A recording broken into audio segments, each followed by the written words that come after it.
Hello বন্ধুরা, good evening. তো এই দেখো, তোমাদেরকে আজকে আমি যে আমার দুটো ফ্লেভার বানান সেটা দেখাবো। দাঁড়া, এই দেখো, এই একটা আর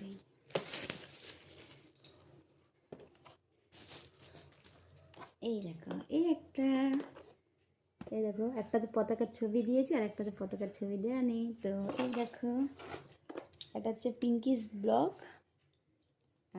এই দেখো, এটা হচ্ছে আমার পিঙ্কি অফিসিয়াল। তো দুটো চ্যানেলের দুটো ফ্লেভার দেন। এটা জানো তোমরা, এটা আগের মাসে পেয়েছিলাম ফেব্রুয়ারিতে, আর এটা মার্চে পেয়েছি। তো আমার খুব শখ এই দুটোকে আমি এবার, এটা যেহেতু বাঁধাইনি এতদিন, দেয়ালে টাঙাইনি, কারণ আমি চেয়েছিলাম এটা আসবে তারপরে একসাথে বাঁধাবো। তো এই দুটো একসাথে আমি আমার দেয়ালে আটকাবো। তো তোমরা অবশ্যই দেখতে পাবে। টাটা।